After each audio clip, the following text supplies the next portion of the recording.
to squeeze people. Sure. Why don't we just pick names out of a phone book? You forgot how we do things, Daniel. You've gone too soft. You know, these guys are just, gosh, some tweaked characters. You know, Rorschach comes from such a troubled childhood where his mom's selfish and self-centered behavior was very victimizing to him. And of course she could justify it in the complexity of life, of trying to put food on the table for her young son, but you know, she's doing that through prostitution and alcoholism. And you know, it placed such a low priority on this guy. I think he kind of lost any sense of self, any sense of his own sense of identity, you know, kind of, I think, drifted away with all of that victimization. And he finds himself in this black and white sense of justice. He needed that to survive, and I think he finds his identity. He becomes whole when he becomes Rorschach. Every day, the future looks a little bit darker. But the past, even the grimy parts of it, keep on getting brighter.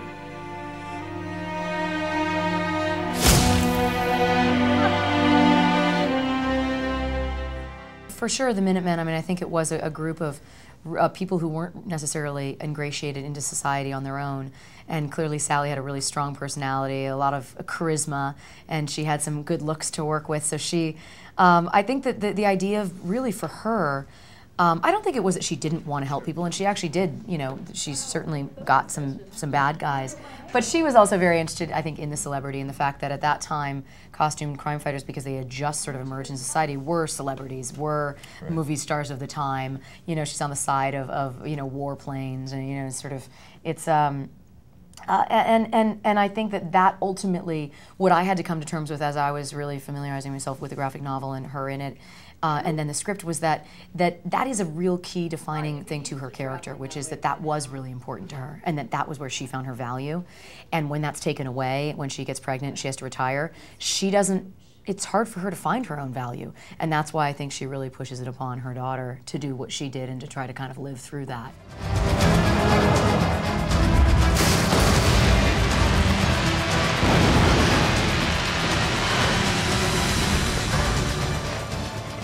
Really wasn't her choice from the beginning. It was her mother who sort of, I always like to refer to it as sort of like a stage mom, pushing her daughter into something that not necessarily is by choice, but throughout the novel or the film, you know, she kind of finds her own way and does a bit of soul searching, and eventually figures out that this really is something that she does want to do, that's a, you know, a passion for her. So ultimately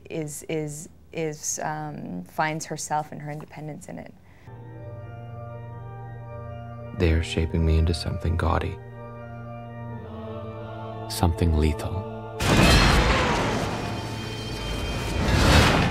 I think Alan Moore had a lot of fun with that. Like, what if, you know, the God existed and he just didn't really care about anything? You know, what if he had all of this power and all he really wanted to be was a pawn in the government? Get with the hot chick and be a pawn in the government of with an imperialist agenda. Yeah, it's a fun thing to kind of expose and explore. I love working on American soil, Dan. Ain't had this much fun since Woodward and Bernstein. The comedian lives in a world of absolute gray. You know, my feeling, my take, because we don't have the beginning of Edward Blake's life. You know, we know that he was working the docks of New York as a superhero at a very young age, at 17, 18 years old. My feeling was he donned a vigilante outfit to stay out of prison and still get to do the same things. He still gets to beat the living crap out of people and get away with it. Otherwise, he was going to go to prison, you know. And he continued to live in that world of gray. And you know, the things he does you can't make excuses for as an actor or a human being. And yet, at a certain point, I think he takes a step further than he'd ever taken before. He walks over an edge. There's no going back for him. How long can we keep this up? Congress is pushing through some new bill that's going to outlaw masks. Our days are numbered. Till then, it's like you always say, we're society's only protection. From what?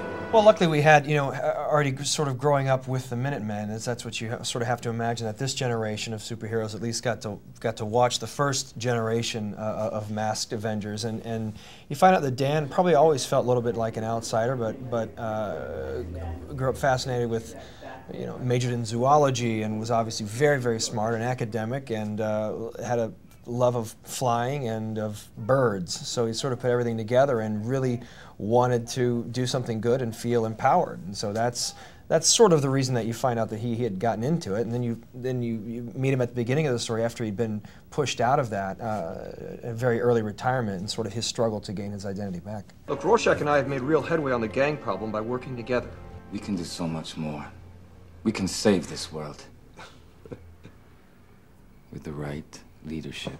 I think he came from such a privileged background. I think, I think he probably had led quite a sheltered life, but there is some semblance of wanting to do good and wanting to help out and escaping by putting on a costume. I'm not saying he's a fetishist, but that sort of transference of becoming somebody else, and a better form of oneself.